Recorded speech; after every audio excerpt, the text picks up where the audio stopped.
नमस्कार. आम्ही इतरांच्या बाबतची खोटी माहिती लोकाला देत नाहीत. इतरांच्या बाबत खोटे आरोप करत नाहीत. जे घडलंय तेच सांगतो, जे घडलं नाही ते सांगत नाहीत.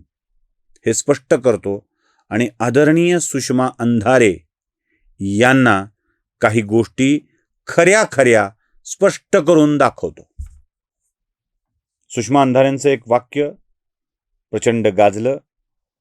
आम्ही घाबरत नाही, आम्ही खंबीर आहोत लढायला. आपण व्हिडिओही केला होता, ताई खंबीर आहेत.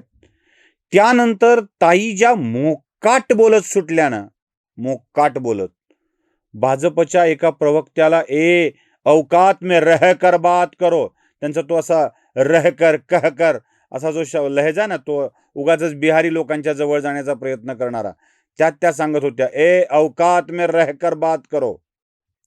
आता हे वाक्य तुम्ही ऐका ना एकदा. शुक्ला, औकात में रह के बात कर.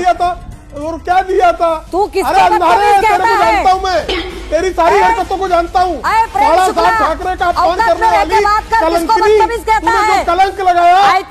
ऐकलं? म्हणजे मग हे तुम्हाला सारखं सारखं लोकांना औकात में रहकर बात करो असं म्हणावं लागतंय. भाषा बदलते आहे. आणि तुम्हाला बाळासाहेबांच्या वरती तुम्ही टीका केली होती याची कुणी आठवण करून दिली. ठाकरेंच्या वरती टीका केली होती याची कुणी आठवण करून दिली की लोकांची अवकात काढता. तुम्हाला सोयीस्कर नाही वाटलं ना त्याच्याविषयीची माहिती इतरांना चुकीच्या पद्धतीनं जाऊन सांगता आणि त्याच्यावर आरोप करायला लावता. लोकांच्याकडे खूप माहिती असते. माझ्याकडे पण प्रचंड माहिती आहे, सप्रमाण आहे. पण काय सांगायची आणि काय सांगायची नाही याचं मला तारतम्य आहे. मी व्यक्तिगत आयुष्यावर वार करत नाही. मी व्यक्तिगत आयुष्यावर वार करत नाही. सार्वजनिक आयुष्यातल्या गोष्टी मात्र खुलेपणाने सांगेन. ताईंचं वाक्य काय, रडत रडत, की उद्धवजींच्या वरती नेतृत्वावर शंका व्यक्त करणारे महानीच आहेत.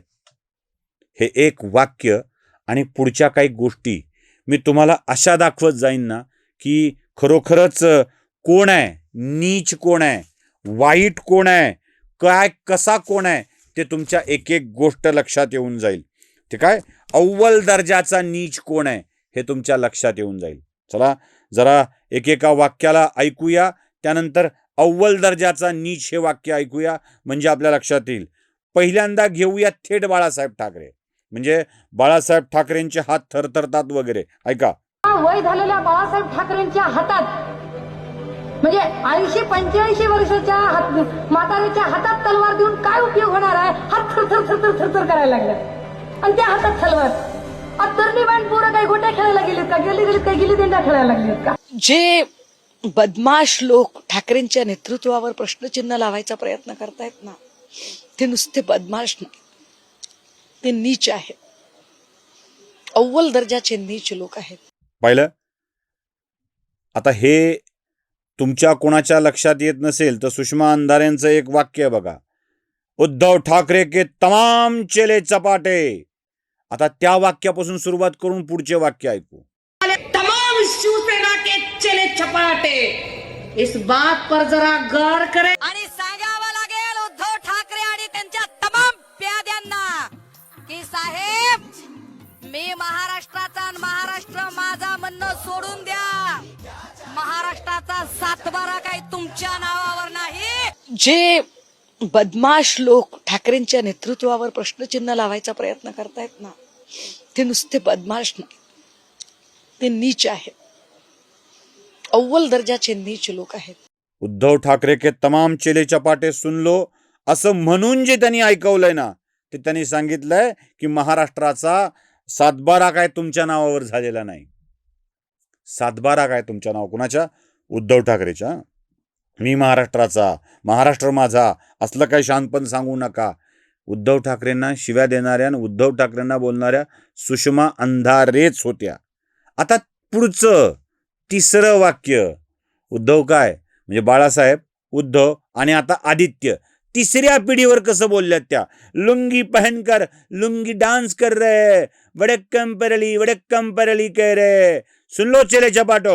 आदित्य जी अब लुंगी पहनकर लुंगी डांस कर रहे हैं और वनक्कम परली जे बदमाश लोक ठाकरेंच्या नेतृत्वावर प्रश्नचिन्ह लावायचा प्रयत्न करतायत ना, ते नुसते बदमाश नाही, ते नीच आहेत, अव्वल दर्जाचे नीच लोक आहेत. पाहिलं, अव्वल दर्जाचा कोण आहे, अव्वल दर्जाचा नीच कोण आहे हे तुमच्या लक्षात येईल. म्हणजे चेले चपाटे म्हणणं गैर नाही, काही नाही, सगळं बरोबर आहे, गौरवशाली आहे ते. बरं, त्या या आधी एकदा एक वाक्य बोलल्या होत्या, आठवत आहे? ते म्हणजे राजा उद्धव ठाकरे, बाळासाहेब ठाकरे, उद्धव ठाकरे, आदित्य ठाकरे. ऐका, यांना जर वेगळं समजत असाल तर कृपया फार मोठी गल्लत करताय. हे कपातलं बशीत आणि बशीतलं कपात आहे, आपल्याला येड्यात काढायचा कार्यक्रम. राजा बाळ ठाकरे, मग राजा उद्धव ठाकरे, मग राजा राज ठाकरे, मग शर्मिला ठाकरे, मग रश्मी ठाकरे, मग Aaditya Thackeray, Thackeray sons and company. जे बदमाश लोक ठाकरेंच्या नेतृत्वावर प्रश्नचिन्ह लावायचा प्रयत्न करतायत ना, ते नुसते बदमाश नाही, ते नीच आहेत, अव्वल दर्जाचे नीच लोक आहेत. कोण आहे अव्वल दर्जाचं नीच? ते दहीहंडी, आठवत आहे? बघा, इकडं उद्धव ठाकरे बोंबा मारतायत की दहीहंडी आम्ही साजरी करणारच. अरे कर की, एकदा काय 100 वेळा कर. फक्त सगळ्यातल्या तळातल्या थरात तू उभा राहा आणि शेंड्यावरच्या थराला तुझा पोरगा आदित्य ठाकरे उभा कर आणि खेळ काय दहीहंडी खेळायची तू. जे बदमाश लोक ठाकरेंच्या नेतृत्वावर प्रश्नचिन्ह लावायचा प्रयत्न करतायत ना, ते नुसते बदमाश नाही, ते नीच आहेत, अव्वल दर्जाचे नीच लोक आहेत. पाहिलं, कोण आहे अव्वल दर्जाचं नीच? यातलं एक तरी वाक्य खोट आहे का? एक तरी वाक्य खोट आहे का? एक तरी नाही ना. कसं आहे, जगाला सगळ्यांच्याच कथा सांगता येऊ शकतात, नाही सांगता येत. म्हणजे काही गोष्टीत तारतम्य बाळगायचं असतं, ते तारतम्य न बाळगता आपण बोलत आलात आणि त्याचा हा परिणाम आहे. त्याच परिणामाचे परिणाम पुढे आपल्याला भोगावे लागणार आहेतच. कारण शरद पवारांनाही आपण शिव्या दिल्या होत्या, शरद पवारांचंही कौतुक केलंय, तसं इथे सुद्धा असंच होत आहे. अक्का बघताय ना अव्वल दर्जाचं नीच कोण आहे ते. नमस्कार.